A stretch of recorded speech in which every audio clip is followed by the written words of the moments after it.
Hi everyone, welcome back to our Women in Law mini-series. Today we are joined by the lovely Colletta, who is an insurance lawyer. Thanks so much for joining us, Colletta. Thanks for having me. No problem. So my first question for you today is, what initially sparked your interest in the legal industry? Look, I don't have some amazing backstory where my mum and dad were a lawyer and so I wanted to follow their footsteps. No, I've just always been interested in how the law works, because you Yeah. understand how people think, and then also it's just a law degree is a good degree to have, right? You can branch into anything. You don't just have to necessarily practice law, and I Yeah. enjoyed that. I Yeah. really liked that. And also, I came from South Africa, wanted to make my parents proud. You know how it is, lawyer, doctor, engineer. So I was like, I might as well just Pick one a out of the lawyer. hat. Yeah, and I enjoyed Yeah. it. So it didn't feel like it was pressure from my parents. It's something that I actually enjoyed, and I'm glad I did it. Yeah. It took me a while, but we got there. No, that's really good. That's a good story. And I do think as well, I'm very similar. I don't have parents that are in law or anything, but I'm so interested in how everything works and the changes that can be made, which obviously we'll talk about later on. So our next question is, how would you balance your work and personal life? Look, like I have expressed in the past when we have spoken, I like to keep things within contracted hours, right? If I'm scheduled 8 to 5, I'll do like an 8 to 6. I don't want work to be my whole life, if that makes sense. Yeah. I have friends who have done it. It's a one-way road to burnout, and I don't want that. Yeah. So I like to minimize it. 8 to 6, get home, play a little bass guitar. Oh, right. Yeah. I've got like a little red bass guitar. It's a cherry red bass. Very Wow. cute. Very, I love it. That's my downtime. Yeah. And just making sure if I can wrap everything up in a day, do that. Mm. Don't go home and think about work. Because Yeah. once I start to stew on something, it's going to be there forever. Exactly. And ever. And also just taking a break. I know people who don't take a break, and I'm like, you need to get up from your desk, walk around, touch grass, as I like to say, just like Get some vitamin D. Yeah, get some vitamin, drink some water, have a snack, Yeah. like just disassociate from work for a little bit if you can. Yeah. I'm not saying don't work hard. If things need to be done, things need to be done. But Of just course. being able to take care of yourself. Yeah. And if you can avoid working on the weekend, try to. Yeah, like keep your weekends for yourself and just have something that you're excited to do at the end of the day. Like I've taken up pottery. Oh, you're giving our viewers some good ideas. Yeah, you got to do something that you're excited about. Something new and block up, go do. I'm doing something. I'm meeting people because I'm 6 months in. I'm still new to Sydney. Yeah, I'm gonna say I'm still new to Sydney. Yeah, meet people, have fun. You have something to do after the day. Yeah, you're not just thinking about work. So that's my kind of go-to. What about yours? I'm very much the same. I would say hobbies is definitely a big thing, but I'm a big exercise person. Okay. So every single day I make sure I get to do some sort of exercise, at least 30 minutes. Yeah. But I do find that helps me then to switch off so that I'm ready to just not think about work for the rest of the day, if that makes sense. Yeah. It's like that little barrier. It's like that cutoff. Yeah, that cutoff period. Exactly. Yeah. And of course, I know that being in litigation, it can be hard, of course, to cut off and to shut off. And there are lots of demands.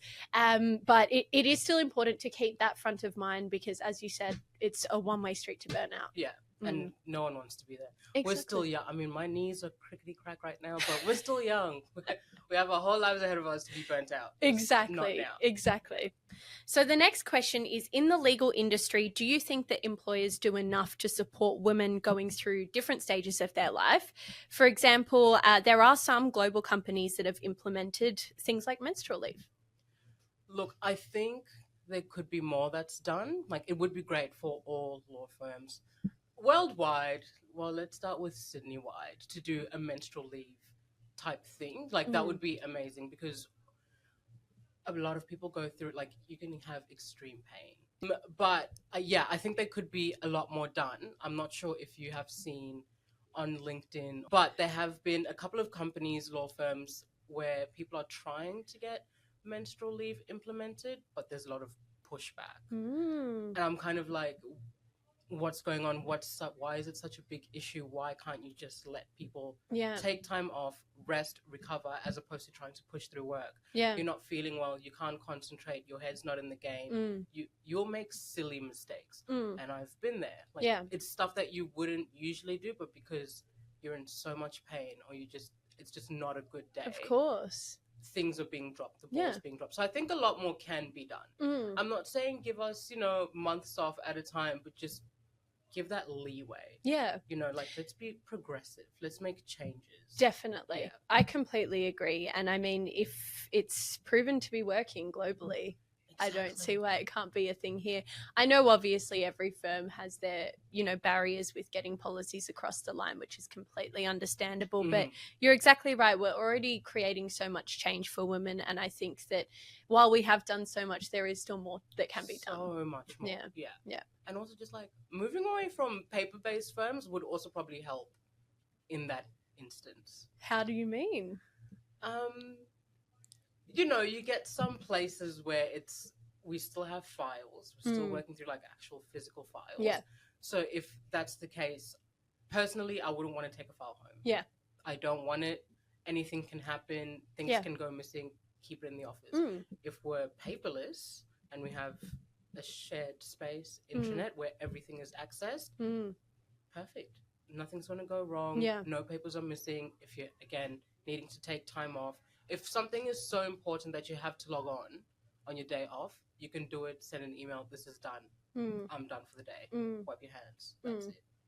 And I suppose even with physical files, I mean, that creates those roles like the people who go down to the court and, deliver all the trolleys and things like that, which no one wants to do. No one wants to be pushing trolleys up the hill on Martin Place. And when have you seen a woman doing that? All day, every day. And it's a little bit of a hill, and it's heavy, and it is. It's a bit of a hard workout, and I mean, if women are going through certain phases or there are things going on, I mean, sometimes you're not at that capacity to be able to do it. Like, you're not, the last thing you want to do is be pushing something up a hill. Oh, no. That probably weighs more than you. Like, you don't know. Like, no, that's definitely a good point. And I think a lot of firms are obviously going paperless, but like you said, there's a lot, I know, in the personal injury space as well, especially, that are paper-based. And I think it is going to be phased out, but we'll just wait and see, won't we? It will take a while. It will. And it will. Everyone works differently. Things work differently for everyone. Exactly. But, yeah, and the scale of the firm, there's so many things to consider as well. Yeah. So I've got 2 questions for you next. First being, what is the most memorable career advice you've received from another woman? And the second one being, if you could look back on your time as a law student, what advice would you give yourself? Okay. Let's start with the first one about the advice from another woman. Early on, I would say I was maybe 3rd or 4th year. Uni, little Colletta, just minding your own business, very meek. The Colletta that you see now is not what I was a couple of years ago. And I remember sitting in the canteen and I had a lecturer, we'll call her Susan, just in case. And Susan and I, would talk back and forth. I was having issues kind of with fitting in, trying to find my flow, wanting to speak up but not wanting to rock the boat, so to speak. Yeah. And she always told me, it's okay to be not rude, aggressive, but wanting to put stuff across firmly. Stand your ground. Don't let people, I don't want to use the word bully, but don't let people walk over you. Don't be a doormat. Yeah. Don't be a doormat. Be confident. Believe in what you're saying. If you're making a mistake, it's okay. Like, it's fine to make mistakes. We're juniors. We're young. Yeah. But always stand for yourself. Back yourself as well. Yeah. A lot of, be you, back yourself, be independent, be strong. Don't let people walk all over you. Yeah. Because we know it's a very male-dominated industry. Definitely. And sometimes, they're a little bit scary. Like, they get stuff done because of how they come across. I'm like, I want that kind of energy. Like, of course. I don't want to be putting smiley faces in my emails because I feel like it's rude if I don't. Like, I know. I used to do that. I had to start phasing it out because I'm like, I don't want to seem rude, but also I'm at work. Thanks is enough. Exactly. You don't need a smiley face for me. Exactly. I mean, I'm guilty of the smiley faces, you know that. But I must say, that's a really good point you've made about standing your ground. The reason being is, have you heard of Stefanie Costi? No.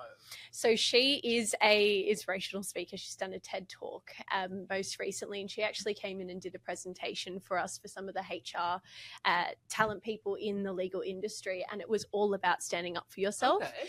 Because she had experienced a lot of bullying and things like that. So, I mean, I've just dropped her name there, but if anyone wants to check her out, she's got some really great content about that as well. And I think she's obviously been through quite a lot, and she's quite open with her story and really shows how to combat that when you can be in such a male-dominated industry, and it can be scary and daunting. Yeah, and I mean, obviously, I think it's just a section-wide thing. It's not just law, it's everywhere. Like, women, I don't want to be like, rise up, woo! But like, you know, we got to start looking out for ourselves, looking out for our sisters as well. And just trying to, you know, put ourselves in places, you know, reclaim some space. You know, there's space in there for us too. You know, just like move a little bit and like let us, you know, give us an even playing field. Definitely. That's all we're asking. Not asking for a lot. Yeah. Maybe a couple of extra dollars wouldn't hurt. But we're not asking for a lot. I mean, a couple of extra dollars may then make it an even playing field, but Thank you. I mean, I know that's quite a generalized statement of me, and not every firm is like that, but there are obviously a lot of statistics that have come up more recently about gender pay gaps in lots of the large firms, so it's definitely prevalent. Yeah, it is. It's there. There's like, the numbers are there. We're not pulling anything out of our thumb. Exactly. And it will take time to change, but you know, it will change. But a little Colletta law advice: network, get up, join the clubs, join the committees. I was on the Student Representative Council, representing the students. I was, you know, and branch out. I think something that I'm grateful that I did from the beginning. I didn't just stick with the law kids. You know, when you're going through law school, studying your degree, everyone is studying the same thing, obviously. So you kind of link with the same people. Yeah. But it's good to, I like to say, diversify your friend group. 100%. People go to different places. You know, you don't want to just be stuck in one group. Especially when you're in the workforce too. I mean, it's not like you're just going to be stuck with every single person from work. Exactly. Thank you. Make little friends here and there. Yeah. I'm not saying invite them to your mother's birthday party. Don't do that. Yeah. But, you know, just go out and network. So if you can start networking at uni, do it. You never know. And I mean, we abide by that as well here, because we always say, you know, any candidate can become a client. Someone can always become, you know, in a very senior position. You never know who you're talking to. Exactly. You never know their backstory. Things happen. Exactly. Things happen. Exactly. So that's definitely. And maybe like work a little bit, you know, a little bit harder in the first year. You know? I was new to the country. I was having fun. I was, you know, trying to figure out what's what. So make time for yourself, but also obviously focus on your studies. So our last question today is, what kinds of changes do you want to see in the legal industry in the next 10 years?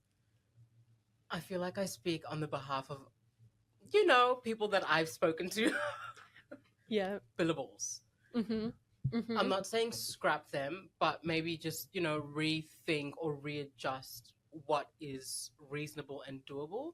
Because many instances, someone won't hit their numbers. Yeah. And you see them working quite late, like later than you would think that someone, like 8 o'clock, 9 o'clock, logging off to meet that.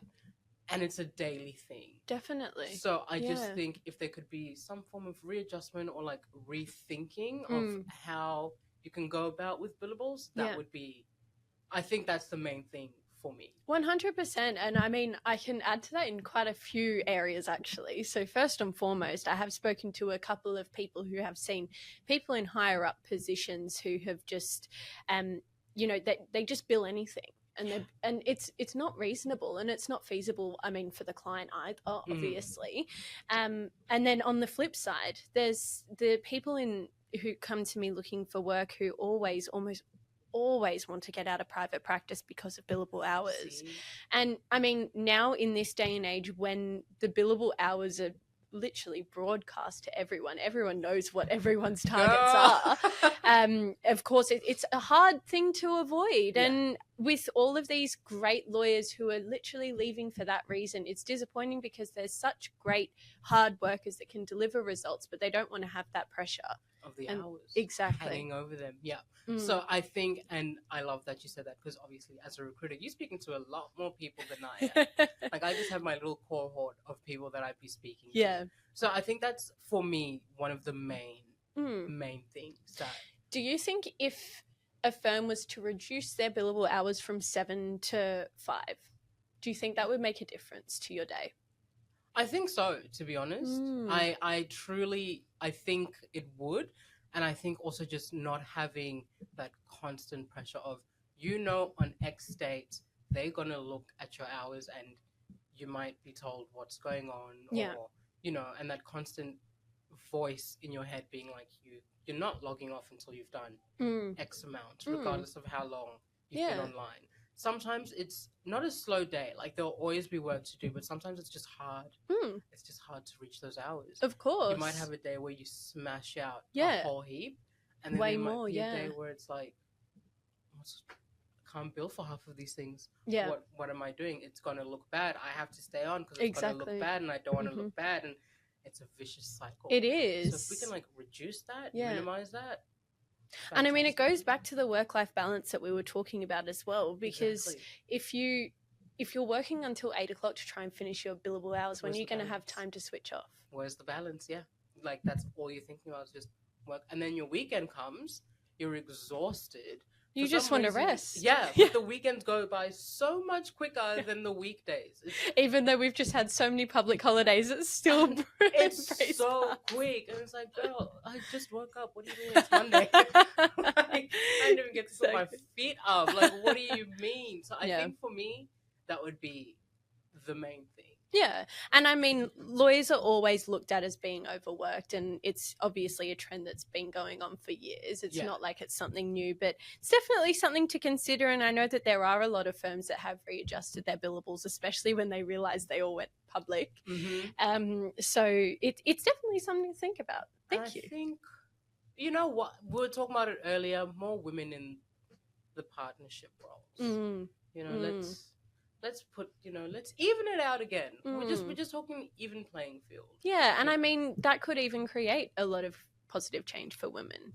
I think another thing that I would like to see, coming from personal experience, more diversity in law firms, in literally all sectors of law firms, because I think there's been a handful of times where I would go for interviews and you don't see, a diverse workforce. Diverse workforce. It's always kind of the same kind of people across the board. And sometimes that can be intimidating. Yeah. Like, I will not lie. Sometimes it can be a shock to the system as well. Definitely. Like, when you start somewhere and you realize, not that you're alone, but you might have to kind of change how you are to assimilate to a certain place. Definitely.